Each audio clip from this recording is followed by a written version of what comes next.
Hello, my name is Dr. Ron Norris, and this is HCA 5950, Healthcare Human Resources Management. Our textbook will be Human Resources in Healthcare, Managing for Success.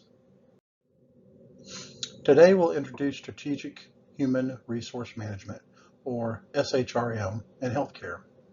Our goals: to define SHRM, understand HR functions, discuss why HR matters to executives, examine technology's influence, and explore how HR practices balance employees and organizational outcomes. So think about your own experience in the healthcare setting. Where have you seen HR decisions affect daily operations? Strategic HR is not just about hiring and firing. It's about aligning people practices with the organization's mission. Healthcare executives must understand human behavior and legal, economic, technological issues that affect staffing and performance. For example, when COVID-19 hit, leaders had to pivot hiring, remote work, and compliance strategies overnight.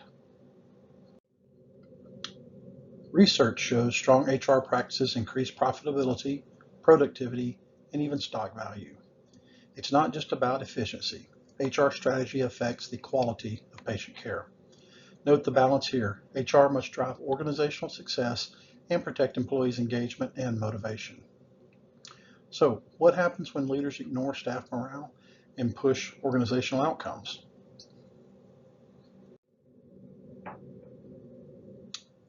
This framework shows 7 traits of high-performing healthcare organizations. Notice how leadership, culture, recognition, and relationships with physicians are emphasized. HR is central to each. For example, HR ensures staff development and recognition programs. Think of a hospital you know. Which of these 7 do they do well, and which are challenges?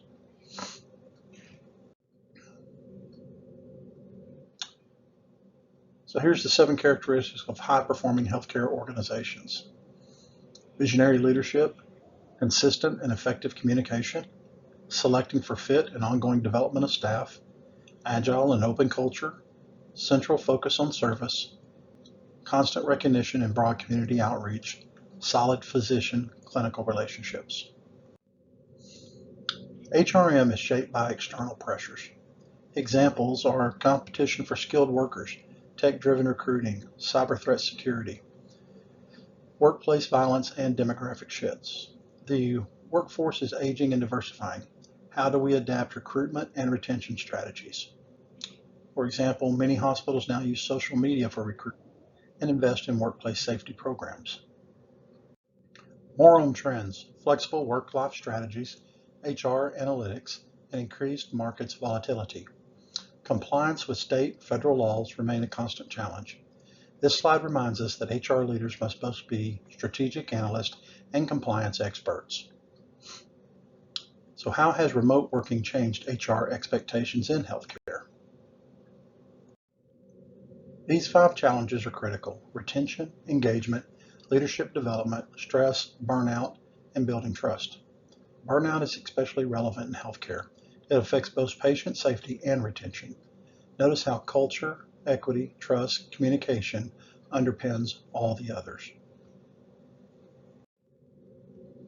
This exhibit links strategic choices with HR practices. For instance, if an organization chooses cost-cutting as its strategy, HR must design lean staffing models. If the strategy is differentiation through quality, HR must emphasize training and professional development. Every big organizational decision cascades into HR practice. This exhibit highlights where HR is headed. Technology, workforce, flexibility, data-driven decision-making, and culture are the core focus areas. Executives must anticipate these trends rather than react after problems occur. The SHRM model shows how HR strategy is formulated and implemented. It includes staffing development, compensation, and organizational design. Each piece must fit together and align with overall corporate strategy. For example, if your strategy is patient-centered care, then training, hiring, and compensation must reflect that priority. Staffing, developmental, and compensation strategies must all support the larger business strategy. Corporate culture and technology strongly influence success. HR is not an afterthought. It needs to be part of the strategy from the beginning. Here, we see how values, culture, and workforce trends affect HR implementation. Culture determines whether employees feel engaged and aligned with strategy. So, can you think of an example where culture either helped or blocked a strategic HR initiative? This exhibit compares baby boomers, Gen X, millennials, and Gen Z. Different generations value flexibility, recognition, or security differently.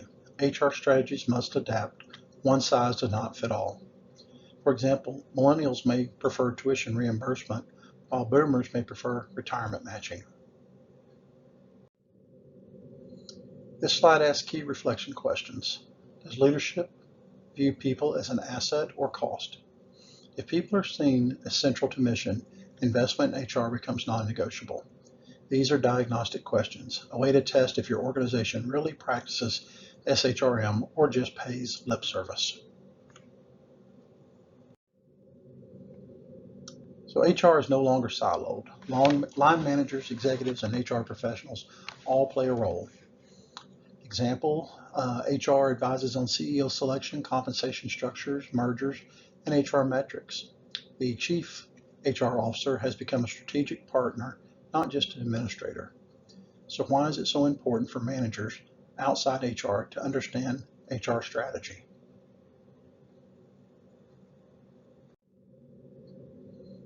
So strategic HRM is about aligning people with strategy. It's data-driven, future-oriented, and culture-dependent. As future healthcare leaders, your ability to understand and apply these principles will directly impact your organization's success. This ends today's lesson. Thanks and have a good day.